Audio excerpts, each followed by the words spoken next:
ஓமலூர் அடுத்த காடையாம்பட்டி வட்டம் கணவாய்புதூர் ஊராட்சிக்குட்பட்ட எஸ் பாளையம் கிராமத்தில் அடிப்படை வசதி வேண்டி போராட்டம். சேலம் மாவட்டம் ஓமலூர் அடுத்த காடையாம்பட்டி வட்டம் கணவாய்புதூர் ஊராட்சிக்குட்பட்ட எஸ் பாளையம் கிராமத்தில் அடிப்படை வசதிகள் கோரி பொதுமக்கள் போராட்டத்தில் ஈடுபட்டனர். எஸ் பாளையம் கிராமத்தில் 100க்கும் மேற்பட்ட குடும்பங்கள் வசித்து வருகின்றனர். இப்பகுதி மக்களின் முக்கிய குடிநீர் ஆதாரமாக இருந்த ஆழ்துளை கிணற்றின் மின் மோட்டார் கடந்த 9 மாதங்களுக்கு முன்பு பழுதடைந்தது. அதனை சரி செய்வதாக கூறி எடுத்துச் சென்ற ஊராட்சி நிர்வாகம் இன்று வரை மீண்டும் பொருத்தவில்லை என கூறப்படுகிறது. இதனால் கடந்த 9 மாதங்களாக பொதுமக்கள் குடிநீருக்காக அருகில் உள்ள கிணற்றை நாடி செல்லும் அவல நிலை உள்ளது.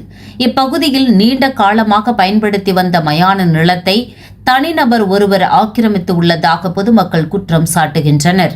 வேறு வழியின்றி அங்குள்ள கோவில் நிலத்தில் உடல்களை அடக்கம் செய்து வருகின்றனர். தற்போது அந்த மயான பகுதிக்கு அருகே ஒன்றிய நிதியிலிருந்து தடுப்பணை கட்டப்பட்டு வருகிறது.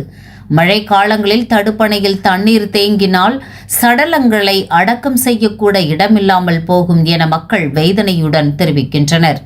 சாலை வசதி, இலவச வீட்டுமனை பட்டா மற்றும் தொகுப்பு வீடுகள் போன்ற அடிப்படை தேவைகள் குறித்தும் மயான ஆக்கிரமிப்பு குறித்தும் மாவட்ட ஆட்சியர் மற்றும் தமிழக முதல்வரின் தனி பிரிவிற்கும் பலமுறை மனு அளித்தும் எந்தவித நடவடிக்கையும் எடுக்கப்படவில்லை என மக்கள் தெரிவிக்கின்றனர். அதிகாரிகளின் மெத்தன போக்கை கண்டித்து நேற்று எஸ் பாளையம் பகுதியில் பொதுமக்கள் திரண்டு போராட்டத்தில் ஈடுபட முயன்றனர். தகவல் அறிந்து வந்த தீவட்டிப்பட்டி காவல்துறையினர் பொதுமக்களிடம் பேச்சுவார்த்தை நடத்தினர்.